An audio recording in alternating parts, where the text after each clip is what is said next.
Je m'appelle Alessio Balsamo. Après de nombreuses années, me voici de retour chez moi, dans cette maison qui m'a vu naître. J'ai voyagé une grande partie de ma vie. J'ai vu de nombreux pays et foulé la terre de certains plus hostiles qui ont marqué mon visage.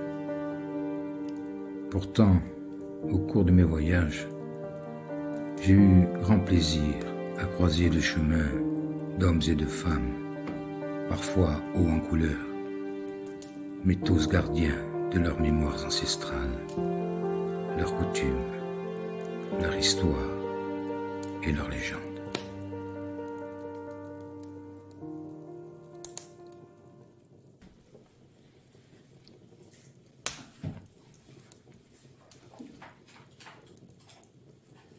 Monsieur, vos invités sont arrivés. Laissez-moi un instant, puis faites-les rentrer dans le salon.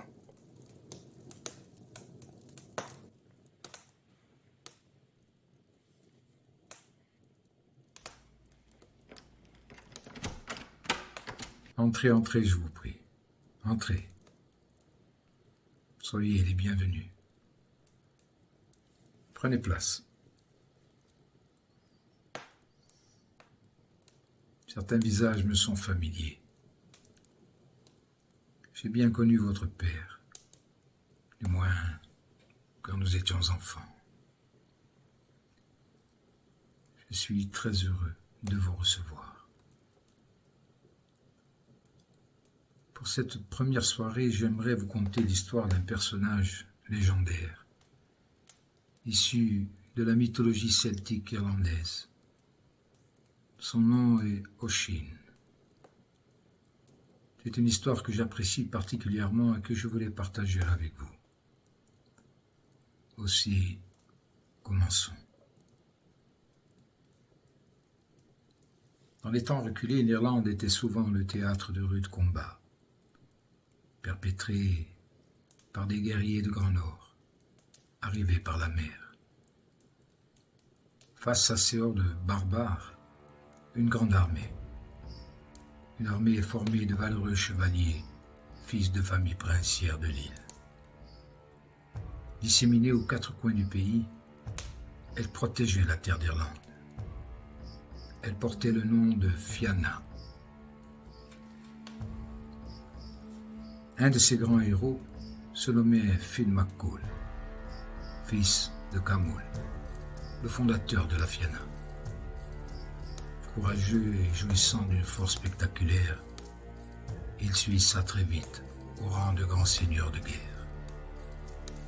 Son nom, sa bravoure et les récits de ses épopées héroïques avaient dépassé les limites des océans. Autant craint que respecté, il savait comment mener ses hommes à la bataille, et chacun avait foi en lui. Il est évident que le temps n'était pas toujours à la guerre. Et durant ces périodes de paix et d'accalmie, les chevaliers parcouraient les forêts, s'adonnant à la chasse, leur grande occupation. Lors d'une chasse, Finn McCool attrapa un jeune cerf. Piégé par les chiens, l'animal ne pouvait s'enfuir. Finn descendit de son cheval, tira sa dague de son fourreau et s'avança vers lui pour lui asséner le coup fatal. Mais sans comprendre pourquoi, il se refusa à le tuer. Il s'approcha encore et, délicatement, tendit sa main pour le caresser. Mais quand il le toucha, sous un halo lumineux, l'animal se transforma en une jolie jeune fille. Bien qu'impressionné par cette magie, la voyant apeurée et tremblante de froid, Finn la couvrit de son manteau. Après l'avoir prise dans ses bras, il l'installa sur son cheval et, sans attendre, partit en direction de son domaine. Arrivé au château, on installa la jeune fille dans l'un de ses plus beaux appartements. On prit soin d'elle et on l'aida peu à peu à émerger de ce cauchemar. Elle s'appelait Saive. Plus tard, elle raconta son histoire. Orpheline depuis l'âge de 16 ans, seule et vulnérable, elle fut convoitée par un druide malfaisant. Repoussant chacune de ses avances, le druide, par vengeance, lui jeta un sort et la transforma. Voilà 3 ans qu'elle errait dans la forêt. Les semaines passaient, et jour après jour, tous deux apprenaient à se connaître, appréciant chaque instant passé ensemble. Le bonheur semblait avoir envahi le domaine. Et tel oiseau au début du printemps, l'amour peu à peu fit son nid. Ils tombèrent éperdument amoureux l'un de l'autre, se marièrent, et bientôt Saive fut enceinte. Hélas, leur histoire fut brève et malheureuse. Un jour, en l'absence de Finn, le druide, jaloux et rempli de haine, réitéra sa vengeance. Il jeta un nouveau sort à la jeune femme, la transformant cette fois-ci en un autre animal, afin que Finn ne pût jamais la retrouver. Une nouvelle fois empreinte d'un instinct sauvage, Saive s'enfuit dans la nature. Finn chercha sa bien-aimée longtemps, très longtemps. Pendant 7 ans, il parcourut les forêts, touchant et caressant de sa main tous les animaux qu'il croisait, espérant ainsi retrouver Saive comme il avait fait la première fois. En vain. Un matin, au détour d'un chemin, il tomba nez à nez avec un jeune garçon, vêtu de haillons, presque sauvage. Mais quand son regard se posa sur le visage de l'enfant, indéniablement il reconnut en ses traits celui de Saive. Il comprit alors qu'il était son fils. Le destin lui accordait une autre chance. Il appela son fils Oshin. Finn McCall était chef de guerre. Souvent absent, il ne pouvait assurer tout seul l'éducation de son fils. Alors Oshin fut confié à des parents adoptifs qui l'élevèrent comme leur enfant. Il apprit à lire et à écrire. On lui enseigna l'histoire et la culture de son pays. Il se passionna pour les récits et les poèmes relatant les mythes des fées et des dieux, ainsi que les exploits héroïques des chevaliers légendaires, tels que son père. Aussi, son cœur et son esprit étaient souvent tournés vers la Fianna, fruit du sang qui coulait dans ses veines, le sang d'une longue lignée de guerriers. Des années passaient, et ce fut à l'âge de 17 ans qu'il décida de rejoindre les rangs de la Fianna. Pendant 3 ans, il fut éduqué à l'art de la guerre, au maniement des armes et des chevaux. Il apprit à maîtriser sa peur et à dissocier le bien du mal. Quand il fut prêt, il démontra sa bravoure sur les champs de bataille, juste et loyal, il était admiré de ses compagnons. Il devint un beau jeune homme, fort et robuste, un grand chevalier, et comme son père, un puissant guerrier. Un jour, Chine, seul et à pied, traquait un sanglier. Après des heures de poursuite, il perdit sa trace dans des bois presque impénétrables. Ses compagnons avaient rebroussé chemin depuis longtemps. C'est alors que, cherchant à sortir de ce bois, il arriva sur une grande clairière. La lande était colorée de fleurs sauvages. Au centre, le soleil scintillait sur un lac limpide et tranquille. Il s'avança et s'assit près du rivage pour admirer toute la beauté de ce lieu inexploré. Le soleil réchauffait son visage et le chant des oiseaux adoucissait son esprit. Soudain, un grondement vint troubler cette quiétude. Aux abords du rivage, le lac se mit à gonfler, et tel le souffle d'un geyser, une colonne d'eau jaillit vers le ciel. Dans la transparence de cette eau limpide, apparut un magnifique cheval blanc. Sur sa selle et cheveux au vent, chevauchait une très jolie jeune fille. Dans le courant qui l'accompagnait, le soleil faisait scintiller telle une pluie de perles les infimes gouttes d'eau qui retombaient sur le lac.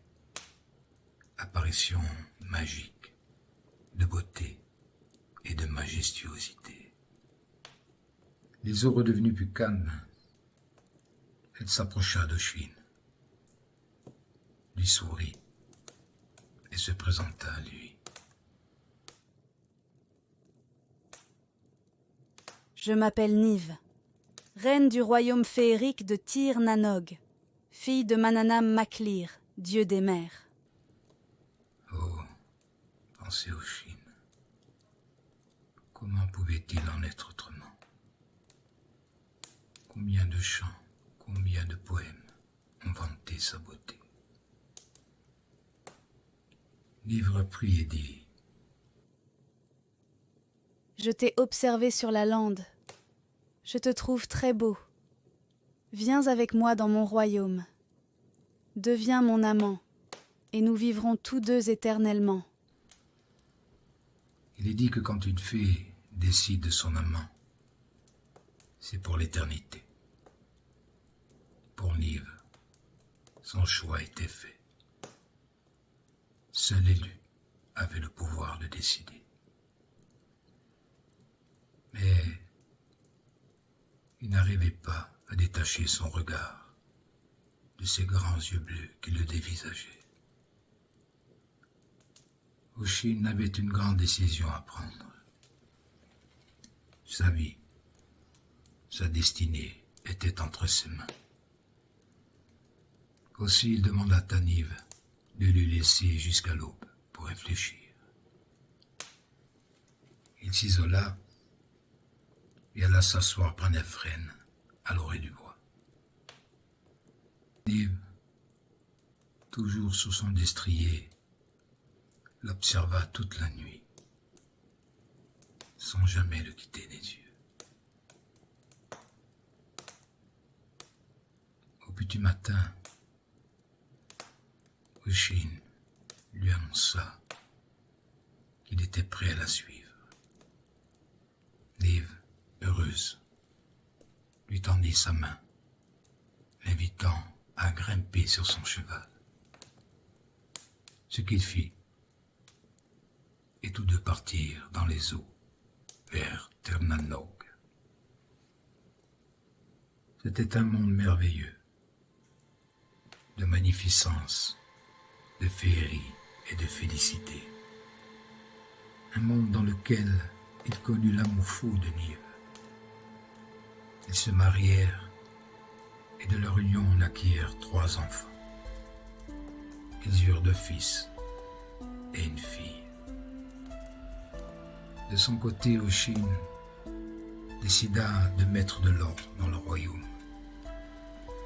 Il chassa des îles environnantes monstres et démons qui les avaient envahis, les terrassant sans que le temps n'entame sa jeunesse et sa vigueur. Amour et guerre, telle était la vie d'Oshin, la vie rêvée de tout guerrier. Voilà maintenant 6 ans qu'il partageait sa vie avec Nive. Pourtant, en dépit de la beauté de cette terre et de l'amour profond qu'ils éprouvaient l'un pour l'autre, parfois Oshin se sentait seul. Les souvenirs de sa vie passée vivaient encore en sa mémoire. Néanmoins, il ne s'en plaignait jamais. Mais Nive s'en aperçut. Pour elle, rien ne devait entacher le bonheur de son époux. Aussi, pour lui permettre de revoir sa terre natale, elle lui offrit son cheval magique, qui seul avait le pouvoir de passer entre les deux mondes, tout en préservant son cavalier des affres du temps. Oshin, heureux et impatient, promit à Nive de ne jamais quitter la selle de sa monture. Et, après l'avoir embrassé et serré ses enfants dans ses bras, il partit. Le revoilà chez lui, après toutes ces années. Bien des choses avaient changé. Les forêts avaient été rasées pour y construire d'incroyables forteresses qui se dressaient sur les collines. Les princes et seigneurs de l'île semblaient être en perpétuel conflit. Il traversa des bourgs et des villages qu'il ne connaissait pas. Rien ne lui rappelait la terre qu'il foulait jadis. Pendant 3 jours et 3 nuits, il parcourut la lande, mais aucune trace de ses compagnons. Au matin du 4e jour, en chemin, il rencontra des hommes qui peinaient à déplacer un énorme rocher. Oshin leur demanda où ils pouvaient trouver Finn et la Fianna. Les hommes, surpris, lui répondirent que tout cela n'était que de vieilles histoires, sans vérité, histoires que racontaient les anciens.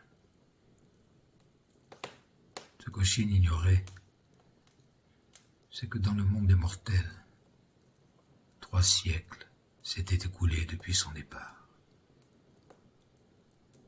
C'est là qu'il prit conscience du temps réel qui les avait séparés et comprit que le héros de la Fianna n'était plus.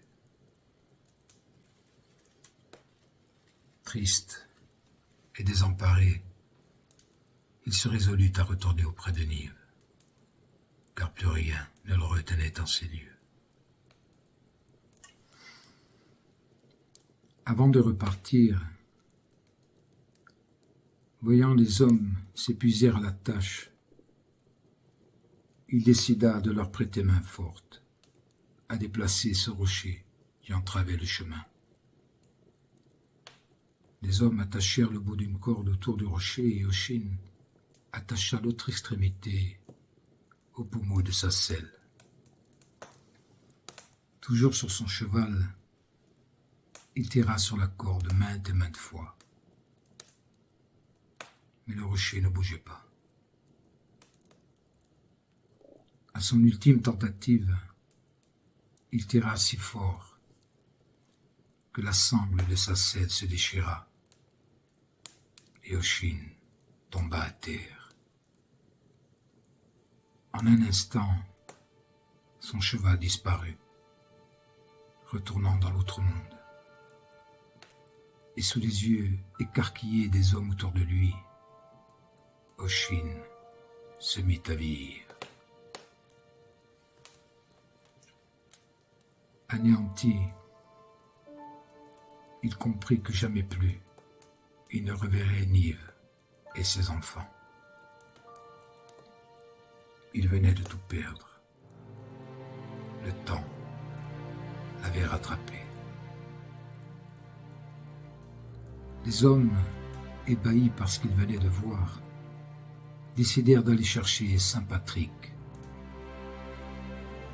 Oshin, affaibli et sentant sa fin toute proche, lui raconta son histoire. Il lui demanda de tout écrire et de faire transcrire son récit dans la langue secrète des druides, afin que nul n'oublie. Oshin décéda quelques heures plus tard, laissant Nive anéanti par son absence. On raconte que la nuit qui suivit sa mort, sous un ciel étoilé et calme, l'océan et les lacs se déchaînèrent jusqu'à l'eau. C'est par sa mort que naquit sa légende. Voilà. Ainsi se termine son histoire. J'espère que vous l'avez appréciée. Histoire triste, j'en conviens. Mais comme dans beaucoup de légendes, quand le monde des mortels côtoie celui des fées et des dieux, il y a toujours un prix à payer. Toutefois, il est dit que seuls sont heureux ceux qui se permettent d'avoir des rêves et qui sont prêts à payer le prix pour les réaliser.